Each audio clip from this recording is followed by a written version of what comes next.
Anda di sini jujur, insya Allah ya. Berarti Anda sama Allah kompatibel, luding dia pada Anda, ya. Sekarang saya tanya, kalau di rumah berapa persen bisa jujur? Di rumah tanggamu sama istri, sama suami, sama anak, berapa persen bisa jujur? Nggak usah kamu jawab, cukup di batin. Begitu kamu ke kantor, berapa persen jujurnya? Kamu kalau jujur di kantormu, hancur apa jaya? Kalau kamu jadi anggota DPR, dibutuhkan kejujuran berapa persen? Mana yang lebih dibutuhkan, kejujuran atau kekejaman? Mana yang dibutuhkan, kesantunan apa ketegaan hati? Jadi di negara ini, di mana tempat kejujuran? Di mana tempat kesucian? Di mana tempat kemurnian? Di mana tempat objektivitas? Di mana tempat keadilan? Hanya di sini. Pas Jumat kedua tok. Nanti pulang ya nggawa gak jujure dhewe. Nanti teman sekalian ya. Bisa Anda teruskan negara yang tidak ada tempat untuk kejujuran? Bisa Anda teruskan? Apa yang salah sebenarnya? Ini negara atau bukan? Ini pemerintah atau bukan? Oke, tak singkat ya, itu jawaban dewe. Sampai kapan kamu bisa meneruskan keadaan seperti ini? Gini aja, terakhir. Salah satu parameternya gini.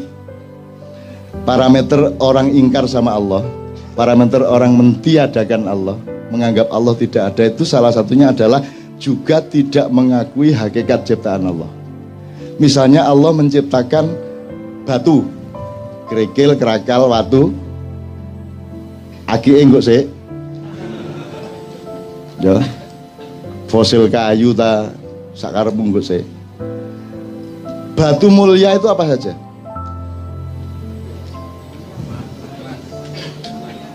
Emas, intan, berlian. Oke, mau milih apa? Intan gitu ya? Intan ya? Oke, 3 aja, kita ambil 3 dari variabel ini. Intan, emas, batu. Kalau intan, emas, batu, Anda bisa nggak ngukur dengan mata Anda ini emas beneran atau tidak? Nggak bisa ya? Ini berlian harganya mahal, itu gimana caranya kamu ngukur? Jadi yang benda kelihatan mata saja Anda nggak bisa ngukur. Sekarang Anda tahu nggak bahwa manusia itu dibikin oleh Allah, ada yang berkualitas batu, ada yang berkualitas tembaga, silver apa namanya, perak, emas, berlian, inten, mutiara. Betul enggak? Percaya enggak Anda bahwa ada manusia mutiara? Siapa contohnya manusia mutiara? Muhammadun Basyarun, laisa kal basyari, bal huwa yaqut bainal hajari. Muhammad itu makhluk, tapi dia bukan sembarang makhluk. Dia bukan makhluk biasa. Dia adalah mutiara di tengah batu-batu. Tak persingkat ya Mas ya. Sekarang orang ngerti nggak bedanya manusia batu sama manusia mutiara?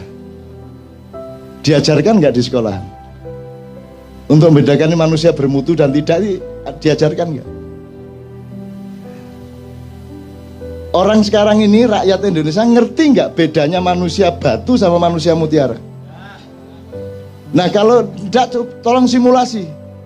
Bangsa yang tidak mengerti bedanya batu dengan mutiara, itu bisa terjadi apa pada mereka? Sebab nanti ada mutiara yang dibuang, karena toh orang tidak mengerti mutiara. Ada batu yang dimutiara-mutiarakan dengan pencitraan melalui Kompas, Tempo, dan lain sebagainya. Terus Anda semua percaya itu mutiara. Cuman dikasih warna kuning supaya seperti emas dan Anda percaya dia emas. Terus Anda harus pakai demokrasi, dan demokrasi itu biar seon emas sama seon batu sama. Satu suara. Demokrasi itu lahir dari bangsa yang tidak mengenal kemutiaraan manusia. Saya enggak provokasi ya. Di Quran itu yang disebut Allah apa? Ini Mas, sudah nikah? Belum? Mbak sudah nikah? Belum?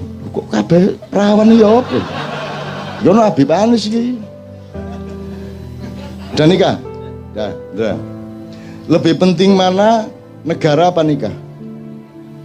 Nikah, jelas ya. Umumkan tuh kepada setiap orang, bahwa negara kalah penting.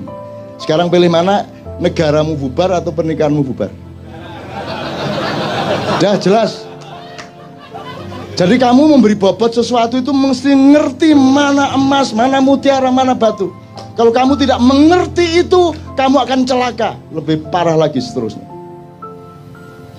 Nah sekarang ini yang terjadi adalah, untuk apa saya ambil emas mahal, susah nyarinya. Mbok sudah saya ambil batu saja, tapi tak cat seperti emas. Itu yang terjadi. Musik ya gitu, DPR ya gitu, pemerintah ya begitu, kan yang dicarikan batu-batu. Jadi kalau kamu sekarang oleh Allah diberi karomah sehingga Anda adalah mutiaranya bangsa Indonesia, Anda harus siap untuk sengsara, siap untuk tidak dianggap, karena yang berkuasa dan yang punya duit tidak akan mau membeli Anda karena terlalu mahal harga Anda. Mending ambil batu dianda-andakan, ngerti nggak? Ngerti ya? Oke. Sementara nggak ada orang marah, orang juga nggak ngerti kok bedanya emas sama. Jadi teman-teman di Ma'iyah ini nomor satu adalah tolong belajar kualitas manusia. Tolong mempelajari mana manusia batu, mana manusia mutiara, mana emas. Zaman kalau di Quran hanya disebut ada raja. Dan raja itu yang menentukan sebenarnya Allah, yaitu kalau orang rakyatnya sudah mengetahui, oh itu memang orang mutiara itu. Sulaiman itu memang mutiara. Yusuf itu memang mutiara. Daud itu memang mutiara. Semua orang mengakui dengan jujur. Maka dia rajanya memang. Tidak perlu pemilihan. Pemilihan itu terjadi karena Anda tidak ngerti bedanya mutiara sama. Saya bukan anti pemilu. Tapi kalau diterusin memang anti pemilu. Tapi saya tidak mengatakan begitu. Bahwa outputnya seperti itu bukan salah saya. Nah sekarang Anda mau pilih mana?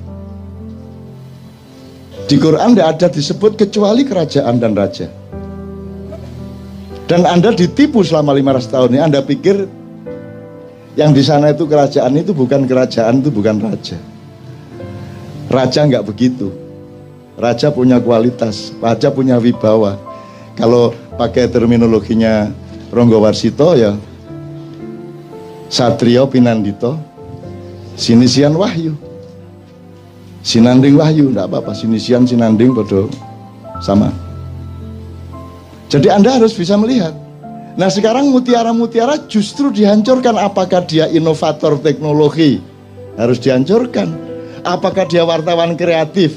Dikeluarkan. Karena Anda mutiara. Anda mau jujur, mau jernih, mau berbinar-binar seperti mutiara, Anda dikeluarkan. Yang dibutuhkan batu-batu yang dipoles. Karena sekarang yang nomor satu pencitraan. Yang penting itu bukan kamu itu ayam atau bukan. Yang penting rasamu ayam. Bener nggak? Kata Sabrang, jeruk itu hanya dipakai untuk cuci piring. Nah yang diminum orang itu yang rasa jeruk. Gendeng ngomong saya. Apalagi orang Jawa, ini sedang periode di mana orang Jawa memperhinakan dirinya. Kalau ada sinetron yang paling rendah derajatnya pasti orang Jawa. Kalau pembantu rumah tangga harus orang Jawa. Kalau pelawak yang dibodoh-bodohkan pasti orang Jawa. Bahwa bahasa yang paling jelek adalah yang medok. Sehingga orang Jawa pun kalau di televisi menjawa-jawakan dirinya, bagaimana kamu kok baru datang sudah malam begini? Ya gak ono wong Jawa ngomong ngono rek. Dimedok-medokkan.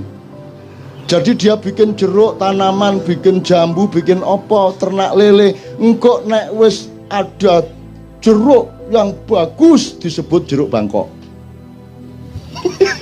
Pokoknya Jawa itu ngelek dewe. Begitu apik nek gak Bangkok, Bombay, apa meneh? Jumbo, Mandarin kan gitu. Pokoknya yang istimewa, yang mutiara disebut luar negeri. Nah Anda bulan depan harus mulai tahu bahwa Anda ini direkayasa untuk ditutupi, dimusnahkan, dipendem, dihancurkan, disembunyikan dalam waktu yang sangat lama, 500 sampai 700 tahun tergantung cara kita melihat bagaimana, tetapi ini sudah sampai hampir ujungnya dan kita akan menemukan zaman yang baru sesudah itu. Insya Allah tidak lama lagi. Yang sehat badanmu, yang sehat, doakan saya juga sehat. Ini sudah berakhir, akan berakhir, tapi kita masih akan lucu enggak karu-karuan beberapa tahun ke depan ini. Terus lucu sampai jalan guyu. Gitu ya teman-teman sekalian ya. Pokoknya mutiara dan batu ya, tolong diingat. Itu aja kira-kira saya kira saya harus segera ke airport. Saya mohon tidak bersalaman malam hari ini karena engkau sudah rohani ya. Kalau engkau masih membutuhkan tangan, jasad dan materialku, engkau rendah. Tapi karena engkau dan aku sudah mengalami pertemuan rohania yang agung, maka tidak perlu bersalaman secara langsung. Itu caranya mergo kati kepingin cepet-cepet. Loh ya kan gitu, orang hidup kan mesra ya kalau begitu kan. Ya kan berarti aku sudah menyalamimu ini sekarang. Gitu ya. Tak doain semua Anda di sini akan oleh Allah dibuka seperti Rasulullah dibuka oleh Jibril dada dan kepalanya. Hidupmu akan semakin terbuka. Kapan Anda butuh, Anda dapat dari Allah. Kapan Anda ada kesulitan, langsung Anda ketemu kemudahannya. Amin ya rabbal alamin. Untuk teman-teman yang beragama secara formal bukan muslim, Anda tolong jangan cemas dengan doa secara Islam ini, karena Islam itu rahmatan lil alamin. Jadi Anda dilindungi oleh orang Islam sepanjang Anda berbuat baik dan tidak curang kepada siapapun. Teman-teman sekalian, 2 menit. Insya Allah karena Anda sudah mempersembahkan kesucian hati, kejujuran pikiran, kearifan budaya, dan kesabaran mental selama 8 jam penuh untuk umat manusia, untuk bangsa Indonesia, untuk makna rahmatan lil alamin, maka insya Allah Anda sekarang punya hak untuk memohon khusus untuk keperluan Anda pribadi dan keluarga, atau apapun yang menyangkut kehidupan Anda. Bayangkan, renungkan, dan ucapkan di dalam hati masing-masing apa yang Anda perlukan dari Allah. Anda mohonkan kepada Allah. Mudah-mudahan Allah tidak tega untuk tidak mengabulkan, karena Anda telah membuktikan cinta Anda yang luar biasa, kesabaran yang luar biasa demi umat manusia, demi bangsa Indonesia, demi rakyat, dan rahmatan lil alamin. Semua nanti ucapkan kun fayakun supaya Allah mengabulkannya betul. A'udzubillahi minasyaitonir rajim.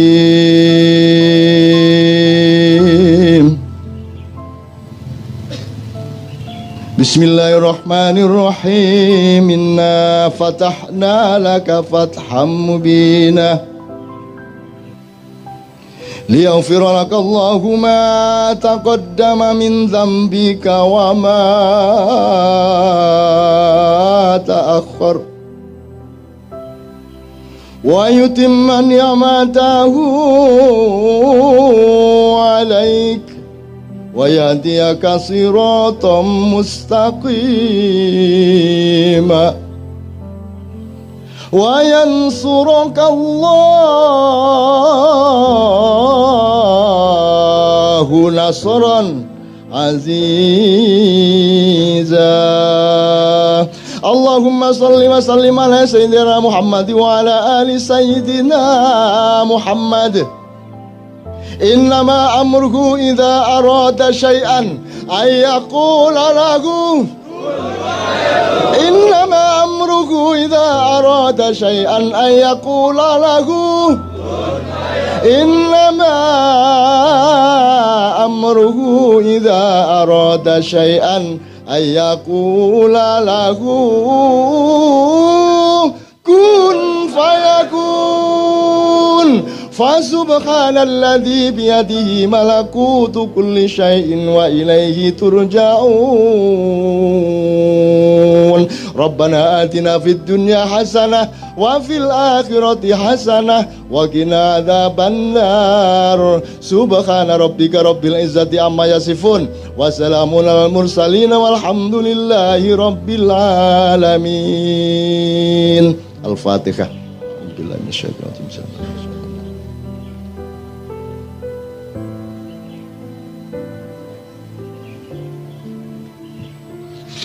Mudah-mudahan bulan depan Allah membukakan ilmu tentang masa silam kita, untuk supaya Allah mengizinkan gerbang masa depan kita semua secara lebih terang benderang dengan kecerdasan sejarah. Amin ya rabbal alamin.